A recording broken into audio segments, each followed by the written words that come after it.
الحمدللہ رب العالمین والصلاة والسلام علی خاتم النبیین اما بعد فاعوذ باللہ من الشیطان الرجیم بسم اللہ الرحمن الرحیم۔ کھانے کی 5 سنتیں، یہ مضمون فیضان سنت صفحہ 220 تا 242 سے لیا گیا ہے۔ دعائے عطار یا رب المصطفیٰ، جو کوئی 17 صفحات کا رسالہ کھانے کی 5 سنتیں پڑھ یا سن لے، اسے کھانے پینے، سونے جاگنے وغیرہ ہر کام سنت کے مطابق کرنے کی توفیق دے، اور اس کو مرتے وقت اپنے پیارے پیارے آخری نبی صلی اللہ علیہ وآلہ وسلم کی زیارت نصیب فرما کر بے حساب بخش دے، آمین بجاہ خاتم النبیین صلی اللہ علیہ وآلہ وسلم۔ درود شریف کی فضیلت۔ فرمانے آخری نبی صلی اللہ علیہ وآلہ وسلم، جو شخص صبح و شام مجھ پر 10 بار درود شریف پڑھے گا، بروز قیامت میری شفاعت اسے پہنچ کر رہے گی۔ صلو علی الحبیب صلی اللہ علی محمد۔ بیٹھنے کی ایک سنت۔ کھانا کھانے کے لیے بیٹھنے کی ایک سنت یہ ہے کہ سیدھا گھٹنا کھڑا کریں اور الٹا پاؤں بچھا کر اس پر بیٹھ جائیں، جبکہ ایک اور بھی سنت بیٹھنے کی ہے۔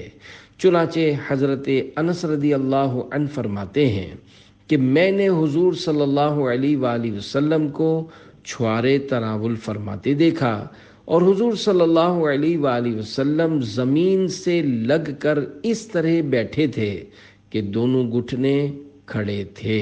گھٹنے کھڑے کر کے کھانے کے فوائد۔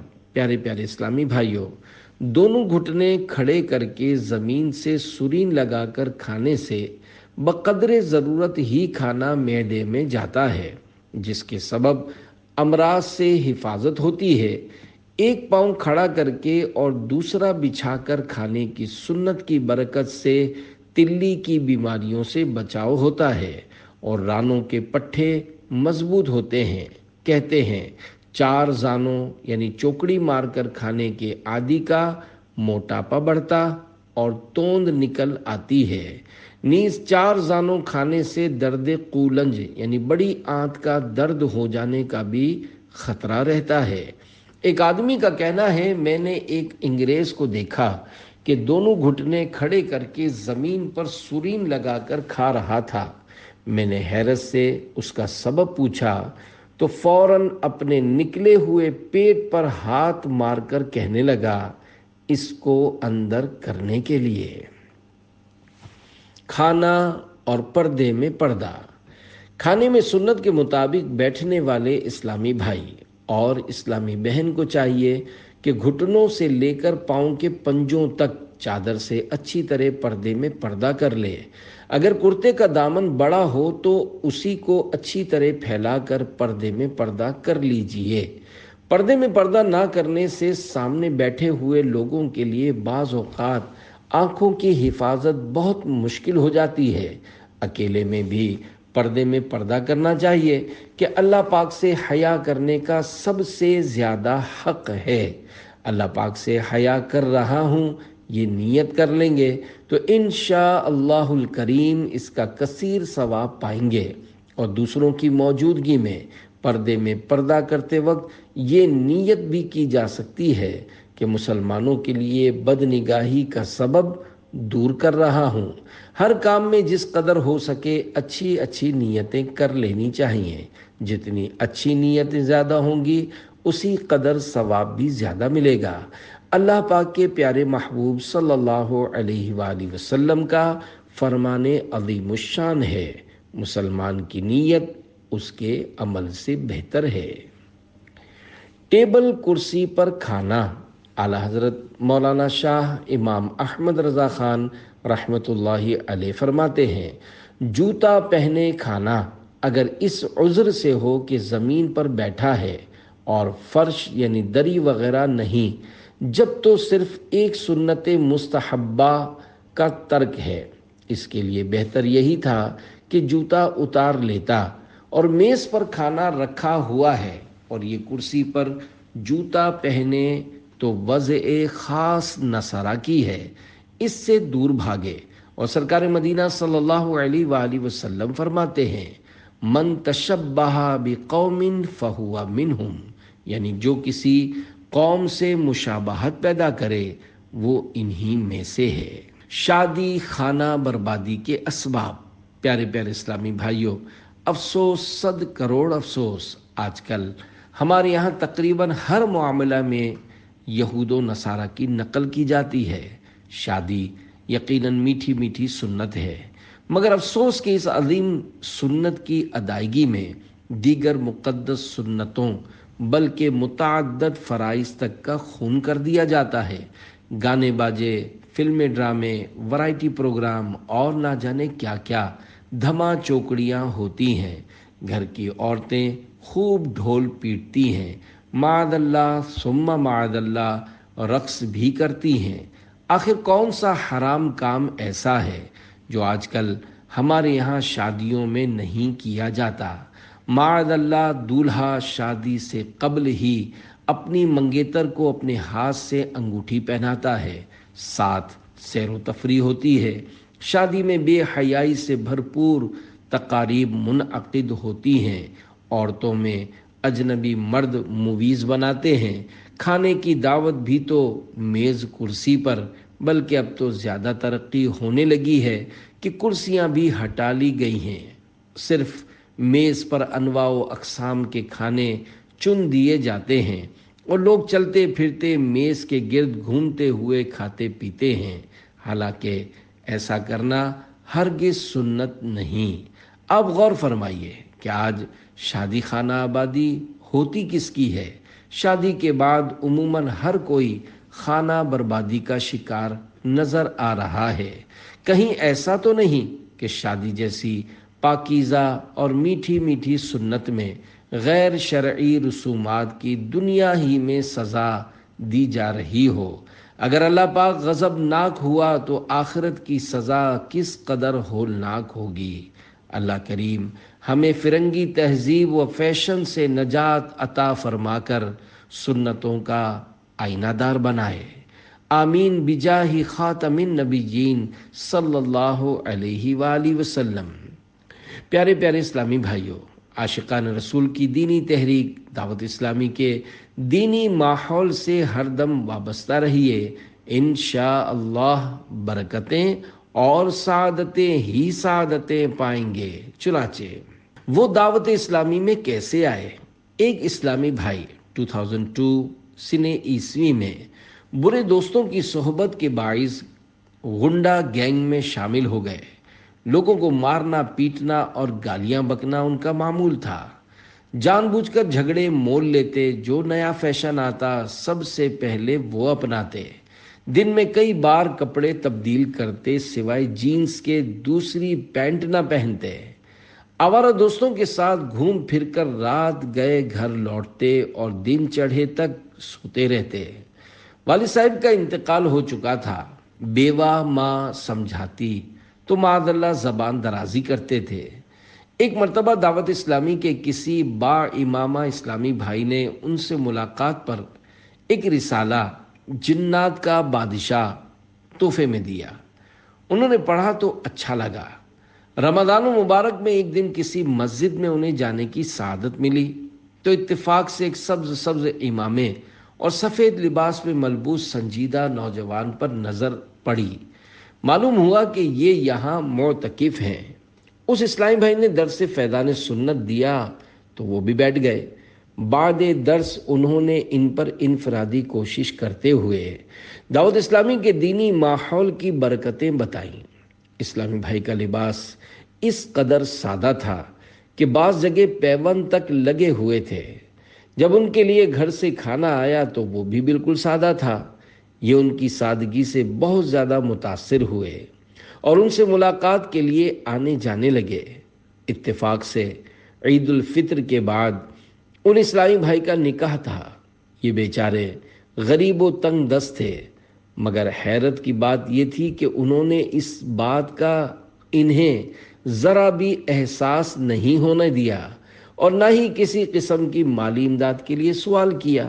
وہ اور زیادہ متاثر ہوئے کہ ماشاء اللہ دعوت اسلامی کا دینی ماحول کتنا پیارا ہے اور اس کے وابستگان کس قدر سادہ اور خوددار ہیں۔ الحمدللہ دعوت اسلامی کی محبت ان کے دل میں گھر کرتی چلی گئی، حتیٰ کہ انہوں نے عاشقان رسول کے ہمراہ 8 دن کے مدنی قافلے میں سفر کیا۔ ان کے دل کی دنیا زیر و زبر ہو گئی، قلب میں مدنی انقلاب برپا ہو گیا اور انہوں نے گناہوں سے سچی توبہ کر کے اپنی ذات کو دعوت اسلامی کے حوالے کر دیا۔ الحمدللہ ان پر وہ مدنی رنگ چڑھا کہ دادم تحریر علاقائی مشاورت کے خادم یعنی نگران کی حیثیت سے اپنے علاقے میں دعوت اسلامی کے دینی کاموں کی دھومیں مچا رہے ہیں۔ سادگی چاہیے، عاجزی چاہیے، آپ کو گر چلیں قافلے میں چلو، خوب خودداریاں اور خوش اخلاقیاں آئیے سیکھ لیں قافلے میں چلو، عاشقان رسول لائے سنت کے پھول، آؤ لینے چلیں قافلے میں چلو۔ صلو علی الحبیب صلی اللہ علی محمد۔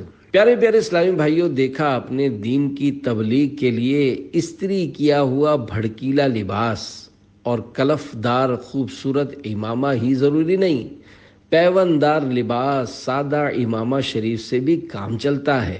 چلتا ہی نہیں، دوڑتا ہے، بلکہ دوڑتا ہی نہیں، اس کو تو مدنی پر لگ جاتے ہیں اور سوئے مدینہ منورہ اڑنے لگتا ہے۔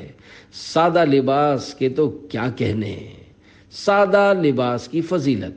کفار کی نقالی میں فیشن کرنے والے، ہر وقت بنے سنورے رہنے والے، نت نئے ڈیزائن اور طرح طرح کی تراش خراش والے لباس پہننے والے اگر سادگی اپنا لے تو دونوں جہاں میں بیڑا پار ہو۔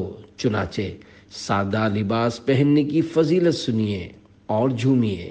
تاجدار مدینہ صلی اللہ علیہ وآلہ وسلم نے ارشاد فرمایا، جو باوجود قدرت اچھے کپڑے پہننا تواضع یعنی عاجزی کے طور پر چھوڑ دے گا، اللہ پاک اس کو کرامت کا حلہ یعنی جنتی لباس پہنائے گا۔ فیشن پرستو خبردار۔ پیارے پیارے اسلامی بھائیوں، جھوم جاؤ، پاس دولت ہے، عمدہ لباس پہننے کی طاقت ہے، پھر بھی اللہ رب العزت کی رضا کی خاطر عاجزی اختیار کرتے ہوئے سادہ لباس پہننے والا جنتی لباس پائے گا، اور ظاہر ہے جو جنتی لباس پائے گا وہ یقینی طور پر جنت میں بھی جائے گا۔ لوگوں پر روب ڈالنے، امیرانہ ٹھاٹ پالنے اور محض اپنے نفس کے لیے لوگوں کو متاثر کرنے کی خاطر نمایاں فینسی اور بھڑکیلے لباس پہننے والے سنیں اور کڑھیں۔ حضرت عبداللہ ابن عمر رضی اللہ عنہما سے روایت ہے، تاجدار مدینہ صلی اللہ علیہ وآلہ وسلم نے ارشاد فرمایا، دنیا میں جس نے شہرت کا لباس پہنا، قیامت کے دن اللہ اس کو ذلت کا لباس پہنائے گا۔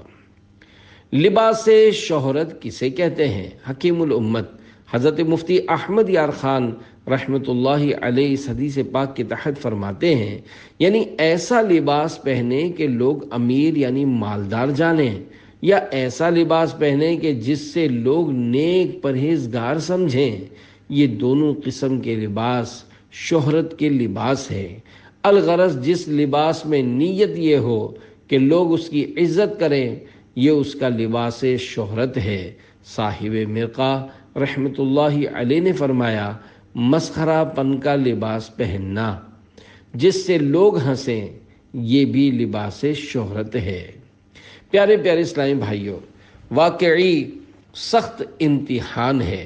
لباس پہننے میں بہت غور کرنے اور دکھاوے سے بچنے کی سخت ضرورت ہے۔ نیز جو لوگوں کو اپنی سادگی کا معتقد بنانے کے لیے سادہ لباس و امامہ و چادر وغیرہ اپناتا ہے، وہ ریاکار اور جہنم کا حقدار ہے۔ ہم اللہ کریم سے اخلاص کی بھیک مانگتے ہیں۔ میرا ہر عمل بس تیرے واسطے ہو، کر اخلاص ایسا عطا یا الہی، ریاکاریوں سے سیاہ کاریوں سے بچا یا الہی، بچا یا الہی۔ ٹپ ٹاپ کرنے والوں کے لیے لمحہ فکریہ، فیشن کی خاطر روز روز نئے لباس پہننے والے، ذرا فیشن تبدیل ہوا یا لباس تھوڑا پرانا ہوا یا کہیں سے معمولی سا پھٹا تو پیوند کاری کر کے اس کو پہننے میں عار یعنی عیب محسوس کرنے والے اس روایت کو بار بار سنے۔ ابو امامہ ایاس بن ثعلبہ رضی اللہ عنہ سے روایت ہے، تاجدار مدینہ صلی اللہ علیہ وآلہ وسلم نے ارشاد فرمایا، کیا تم سنتے نہیں کہ کپڑے کا پرانا ہونا ایمان سے ہے؟ بے شک کپڑے کا پرانا ہونا ایمان سے ہے۔ اس روایت کے تحت حضرت شیخ عبدالحق محدث دہلوی رحمۃ اللہ علیہ فرماتے ہیں، زینت کا ترک کرنا اہل ایمان کے اخلاق یعنی عمدہ عادات سے ہے۔ پیوند دار لباس کی فضیلت، حضرت عمرو بن قیس رضی اللہ عنہ فرماتے ہیں، امیر المومنین حضرت مولائے کائنات علی المرتضیٰ شیر خدا رضی اللہ عنہ کی خدمت بابرکت میں عرض کی گئی، آپ اپنی قمیص میں پیوند کیوں لگاتے ہیں؟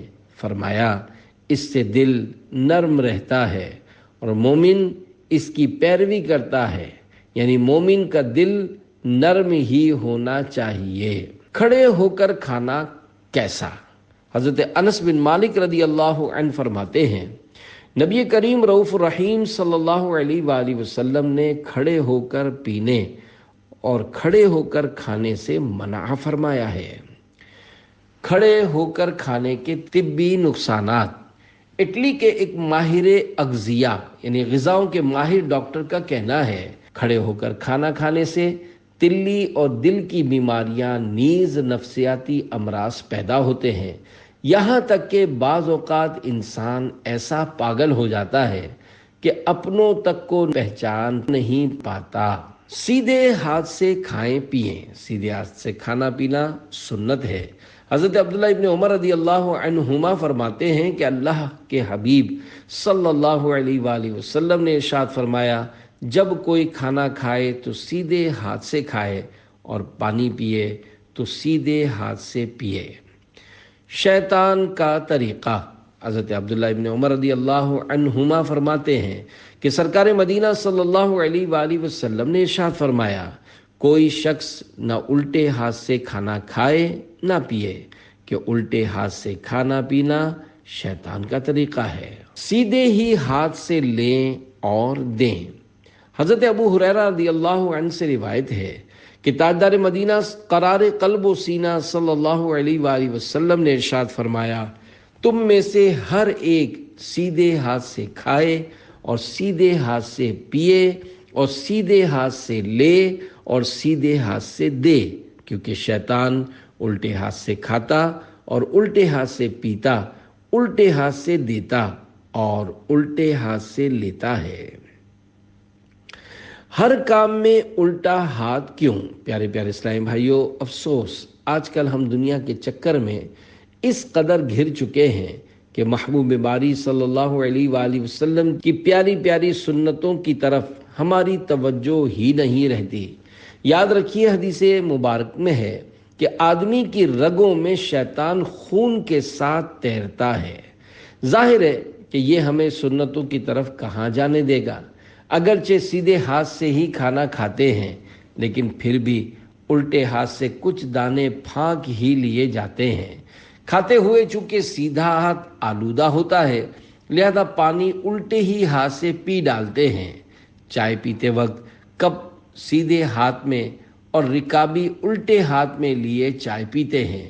کسی کو پانی پلاتے وقت جگ سیدھے ہاتھ میں ہوتا ہے، جبکہ گلاس الٹے میں اور الٹے ہاتھ سے گلاس دوسروں کو دیتے ہیں۔ حیات محدث اعظم صفحہ 374 پر ہے۔ محدث اعظم پاکستان حضرت مولانا محمد سردار احمد قادری چشتی رحمۃ اللہ علیہ فرماتے ہیں، لینے اور دینے میں دائیں یعنی سیدھے ہاتھ کو استعمال کرو۔ یہ عادت ایسی پختہ ہو جائے کہ کل قیامت میں نامہ اعمال پیش ہو تو اسی عادت کے موافق یعنی دایاں یعنی سیدھا ہاتھ آگے بڑھ جائے، تب تو کام بن جائے گا۔ پیارے اسلامی بھائیوں، ہوش کیجئے اور دیکھیے ہمارے پیارے پیارے آقا مکے مدینے والے مصطفیٰ صلی اللہ علیہ وآلہ وسلم کو الٹے ہاتھ سے کھانا پینا کس قدر ناپسند ہے، چنانچہ تیرا سیدھا ہاتھ کبھی نہ اٹھے۔ حضرت سلمہ بن اکوع رضی اللہ عنہ سے مروی ہے کہ ایک آدمی نے اللہ کے محبوب صلی اللہ علیہ وآلہ وسلم کے سامنے الٹے ہاتھ سے کھانا کھایا تو آپ صلی اللہ علیہ وآلہ وسلم نے فرمایا سیدھے ہاتھ سے کھاؤ۔ اس نے کہا میں سیدھے ہاتھ سے نہیں کھا سکتا۔ غیب جاننے والے آقا صلی اللہ علیہ وآلہ وسلم سمجھ گئے کہ یہ تکبر سے بول رہا ہے، چنانچہ آپ صلی اللہ علیہ وآلہ وسلم نے فرمایا لستطعت، یعنی تجھے استطاعت نہ ہو، مطلب یہ کہ تیرا سیدھا ہاتھ کبھی نہ اٹھے۔ اس نے تکبر کی وجہ سے سیدھے ہاتھ سے کھانا کھانے سے انکار کیا تھا، لہذا پھر اس کا سیدھا ہاتھ کبھی منہ کی طرف نہ اٹھ سکا، یعنی اس کا سیدھا ہاتھ بیکار ہو گیا۔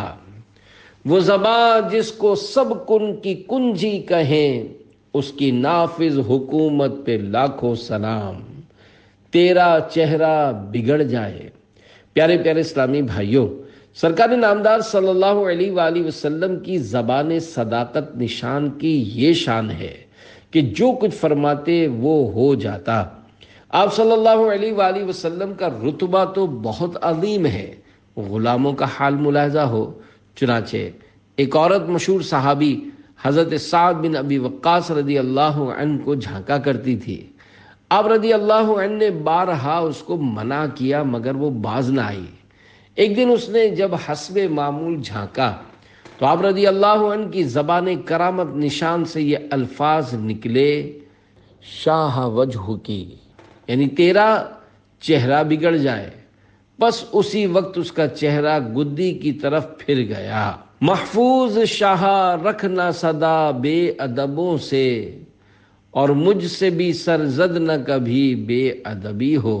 حضرت سعد بن ابی وقاص رضی اللہ عنہ کی زبان قبولیت نشان کی یہ تاثیر دراصل مہر منیر محبوب رب قدیر صلی اللہ علیہ وآلہ وسلم کی دعا کا ثمر تھا، جیسا کہ جامع ترمذی وغیرہ میں ہے۔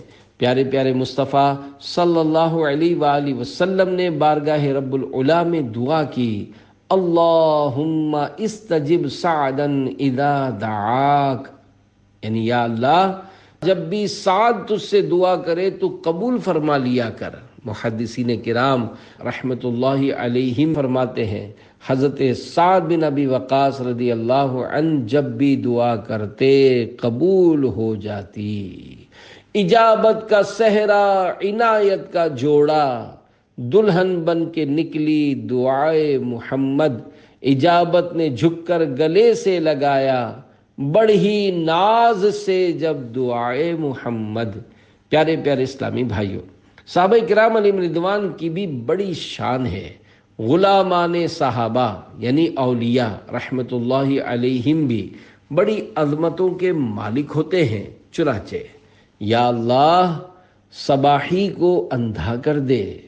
زبردست عالم و محدث حضرت عبداللہ بن وہب رحمت اللہ علیہ 1,00,000 حدیثوں کے حافظ تھے۔ مصر کے حاکم عباد بن محمد نے انہیں قاضی بنانا چاہا تو عہدہ قضا سے بچنے کے لیے کہیں روپوش ہو گئے۔ ایک حاسد صباحی نے جھوٹی چگلی کھاتے ہوئے حاکم سے کہا عبداللہ بن وہب نے خود مجھ سے قاضی بننے کی حرص ظاہر کی تھی مگر اب آپ کی قصداً نافرمانی کرتے ہوئے غائب ہو گیا ہے۔ حاکم نے غصے میں آ کر آپ رحمت اللہ علیہ کے مکان علی شان کو منہدم کروا دیا۔ حضرت عبداللہ بن وہب رحمت اللہ علیہ نے جلال میں آ کر بارگاہ رب ذوالجلال میں عرض کر دی یا الہی صباحی کو اندھا کر دے۔ چنانچہ 8ویں دن وہ صباحی اندھا ہو گیا۔ حضرت عبداللہ بن وہب رحمت اللہ علیہ پر خوف خدا کا غلبہ رہتا تھا۔ ایک روز ذکر قیامت سن کر دہشت طاری ہو گئی اور بے ہوش ہو گئے۔ ہوش میں آنے کے بعد صرف چند روز زندہ رہے اور اس دوران کچھ بھی نہ بولے۔ 197 ہجری میں وفات پائی۔ اللہ پاک کی ان پر رحمت ہو اور ان کے صدقے ہماری بے حساب مغفرت ہو۔ اولیاء کا جو کوئی ہو بے ادب، نازل اس پہ ہوتا ہے قہر و غضب۔ یا رب مصطفیٰ ہمیں اپنے پیارے حبیب شاہ خیر الانام صلی اللہ علیہ وآلہ وسلم، صحابہ کرام علیہم رضوان اور اولیاء اعظام رحمت اللہ علیہم کا سچا ادب نصیب فرما، ان کی بے ادبی اور ان کے بے ادبوں کے شر سے سدا محفوظ رکھ اور اپنے پیارے حبیب کا سچا دیوانہ بنا۔ آمین بجاہ خاتم النبیین صلی اللہ علیہ وآلہ وسلم۔ یا رب میں تیرے خوف سے روتا رہوں ہر دم، دیوانہ شہنشاہ مدینہ کا بنا دے۔ صلو علی الحبیب صلی اللہ علی محمد۔ صاحب مزار کی انفرادی کوشش۔ پیارے پیارے اسلامی بھائیوں، الحمدللہ دعوت اسلامی کے دینی ماحول میں بزرگوں کا بہت ادب کیا جاتا ہے، بلکہ سچی بات یہ ہے کہ اللہ رب العزت کی عنایت سے دعوت اسلامی فیضان اولیاء ہی کی بدولت چل رہی ہے۔ چنانچہ عاشقان رسول کا ایک مدنی قافلہ سنتوں کی بہاریں لٹاتا ہوا ایک مقام انوار شریف وارد ہوا۔ وہاں سے ہاتھوں ہاتھ 4 اسلامی بھائی 3 دن کے لیے مدنی قافلے میں سفر کے لیے عاشقان رسول کے ساتھ شریک ہوئے۔ ان چاروں میں انوار شریف کے صاحب مزار بزرگ رحمت اللہ علیہ کے خانوادے کے ایک فرزند بھی تھے۔ مدنی قافلہ نیکی کی دعوت کی دھومیں مچاتا ہوا ایک دوسرے علاقے میں جا پہنچا۔ جب انوار شریف والوں کے 3 دن مکمل ہو گئے تو صاحب مزار رحمت اللہ علیہ کے رشتہ دار نے کہا، میں تو واپس نہیں جاؤں گا، کیونکہ آج رات میں نے اپنے حضرت رحمت اللہ علیہ کو خواب میں دیکھا، فرما رہے ہیں بیٹا پلٹ کر گھر نہ جانا، مدنی قافلے والوں کے ساتھ مزید آگے سفر جاری رکھنا۔ صاحب مزار رحمت اللہ علیہ کی انفرادی کوشش کا یہ واقعہ سن کر مدنی قافلے میں خوشی کی لہر دوڑ گئی۔ سب کے حوصلوں کو مدینے کے 12 چاند لگ گئے اور انوار شریف سے آئے ہوئے چاروں اسلامی بھائی ہاتھوں ہاتھ مدنی قافلے میں مزید آگے سفر پر چل پڑے۔ صلو علی الحبیب صلی اللہ علی محمد۔ دیتے ہیں فیض عام اولیاء کرام، لوٹنے سب چلیں قافلے میں چلو، اولیاء کا کرم تم یہ ہو لاجرم، مل کے سب چل پڑیں قافلے میں چلو۔ خواب کے ذریعے گھوڑی کا تحفہ۔ پیارے پیارے اسلامی بھائیوں، کسی ولی اللہ کا بعد وفات خواب میں رہنمائی کرنا کوئی اچنبے کی بات نہیں۔ اللہ کے نیک بندے بعطائے رب العلا بہت کچھ کر سکتے ہیں۔ چنانچہ خواجہ امیر خرد کرمانی رحمت اللہ علیہ لکھتے ہیں، سلطان المشائخ حضرت محبوب الہی نظام الدین اولیاء رحمت اللہ علیہ فرماتے ہیں کہ غیاث پور کے قیام سے پہلے میں ایک کوس یعنی تقریباً 3 کلومیٹر دور کیلو کھری کی مسجد میں نماز جمعہ پڑھنے جایا کرتا تھا۔ ایک بار اسی طرح نماز جمعہ کے لیے پیدل جا رہا تھا، گرم ہوائیں چل رہی تھیں اور میں روزے سے تھا۔ مجھے چکر آنے لگے اور میں ایک دکان پر بیٹھ گیا۔ میرے دل میں خیال گزرا کہ اگر میرے پاس سواری ہوتی تو سہولت رہتی۔ بعد میں شیخ سعدی کا یہ شعر میری زباں پر آیا، ما قدم از سر کنیم در طلب دوستاں، راہ بجائے برد ہر کے با اقدام رفت۔ ہم دوستوں کی طلب میں سر کو پاؤں بنا کر چلتے ہیں، کیونکہ جو کوئی اس راہ میں قدموں سے چلتا ہے وہ آگے نہیں بڑھ پاتا۔ میں نے دل میں آنے والی سواری کے خیال سے توبہ کی۔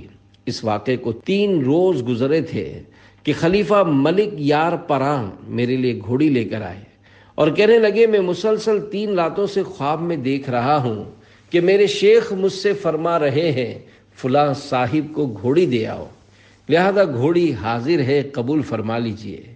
میں نے کہا بے شک آپ کے شیخ نے آپ سے فرمایا ہوگا، لیکن جب تک میرے شیخ مجھ سے نہیں فرمائیں گے میں یہ گھوڑی نہیں لوں گا۔ اسی رات میں نے خواب میں دیکھا کہ میرے پیر و مرشد حضرت شیخ فرید الدین گنج شکر رحمۃ اللہ علیہ مجھ سے فرماتے ہیں کہ ملک یار پراں کی دل جوئی کے لیے وہ گھوڑی قبول کر لو۔ دوسرے روز وہ گھوڑی لے کر آیا تو میں نے اسے عطیہ خداوندی سمجھتے ہوئے قبول کر لیا۔ صلو علی الحبیب صلی اللہ علی محمد۔ صرف اپنی جانب سے کھائیے۔ ایک برتن میں جب ایک ہی طرح کا کھانا ہو تو اپنی طرف سے کھانا سنت ہے۔ چنانچہ حضرت عمر بن ابی سلمہ رضی اللہ عنہ فرماتے ہیں کہ میں بچہ تھا اور تاجدار مدینہ صلی اللہ علیہ وآلہ وسلم کی پرورش میں تھا۔ یہ ام المومنین حضرت بی بی ام سلمہ رضی اللہ عنہا کے وہ فرزند تھے جو سرکار مدینہ صلی اللہ علیہ وآلہ وسلم کے نکاح میں آنے سے پہلے سابقہ شوہر سے تھے۔ کھاتے وقت برتن میں ہر طرف ہاتھ ڈال دیتا۔ تاجدار مدینہ صلی اللہ علیہ وآلہ وسلم نے ارشاد فرمایا، بسم اللہ پڑھو اور سیدھے ہاتھ سے کھاؤ اور برتن کی اس جانب سے کھاؤ جو تمہارے قریب ہے، بیچ میں سے مت کھائیے۔ حضرت عبداللہ ابن عباس رضی اللہ عنہما سے روایت ہے، رسول عظیم نبی کریم رؤوف الرحیم صلی اللہ علیہ وآلہ وسلم نے ارشاد فرمایا، بے شک برکت کھانے کے درمیانی حصے میں اترتی ہے، پس تم کناروں سے کھانا کھاؤ اور درمیان سے نہ کھاؤ۔ آپ کہیں بیچ سے تو کھانا نہیں کھاتے؟ پیارے پیارے اسلامی بھائیوں، غور فرمائیے کہ اس سنت پر آپ عمل کرتے ہیں یا نہیں۔ میرا بارہا کا مشاہدہ ہے کہ باعمل نظر آنے والوں کی بھی اکثریت اس سنت پر عمل کرنے سے محروم ہے۔ جس کو دیکھو وہ کھانے کی رکابی یا سالن کے برتن وغیرہ کے بیچ ہی سے آغاز کرتا ہے۔ نہ جانے کیوں، کہیں ایسا تو نہیں کہ برکت سے محروم کرنے کے لیے شیطان ہاتھ پکڑ کر بیچ میں ڈال دیتا ہو۔ حقیقت یہی ہے کہ شیطان اس بات کی کوشش میں لگا رہتا ہے کہ مسلمان بھلائیوں سے محروم رہیں۔ حضرت مفتی احمد یار خان رحمۃ اللہ علیہ فرماتے ہیں، کھانے کے برتن کے بیچ میں اللہ پاک کی رحمت نازل ہوتی ہے۔ بیچ سے کھانا حرص کی علامت ہے۔ حریص رحمت الہی سے محروم ہے۔ اس حدیث مبارک سے معلوم ہوتا ہے کہ مسلمانوں کے کھانے کے وقت بھی رحمت باری کا نزول ہوتا ہے، خاص کر جب کہ سنت کی نیت سے کھایا جائے۔ دوسروں کو شرمندگی سے بچائیے۔ حضرت عبداللہ ابن عمر رضی اللہ عنہما سے روایت ہے کہ نبیوں کے سلطان صلی اللہ علیہ وآلہ وسلم کا فرمان برکت نشان ہے، جب دسترخوان لگے تو ہر شخص اپنے قریب سے کھائے اور اپنے ساتھ کھانے والوں کے آگے سے نہ کھائے اور رکابی کے درمیان سے نہ کھائے، کیونکہ برکت اسی طرف سے آتی ہے۔ اور کوئی بھی دسترخوان اٹھائے جانے سے پہلے نہ اٹھے اور نہ ہی اپنا ہاتھ روکے جب تک سب لوگ اپنا ہاتھ نہ روک لیں، اگرچہ سیر ہو چکا ہو، اور لوگوں کے ساتھ لگا رہے، کیونکہ اس کا رک جانا باقی لوگوں کی شرمندگی کا باعث ہوگا اور وہ اپنا ہاتھ روک لیں گے، حالانکہ شاید انہیں ابھی اور کھانے کی حاجت ہو۔ بیچ میں برکت کی وضاحت۔ حکیم الامت حضرت مفتی احمد یار خان رحمۃ اللہ علیہ فرماتے ہیں، برتن کے کناروں سے اپنے اپنے آگے سے کھاؤ، بیچ میں سے مت کھاؤ، کہ برتن کے بیچ میں برکت اترتی ہے، وہاں سے کناروں تک پہنچتی ہے۔ اگر تم نے بیچ میں سے کھانا شروع کر دیا تو کہیں ایسا نہ ہو کہ وہاں برکت آنا بند ہو جائے۔ غرض یہ کہ برکت اترنے کی جگہ اور ہے اور برکت لینے کی جگہ کچھ اور۔ کھانے کی 5 سنتیں۔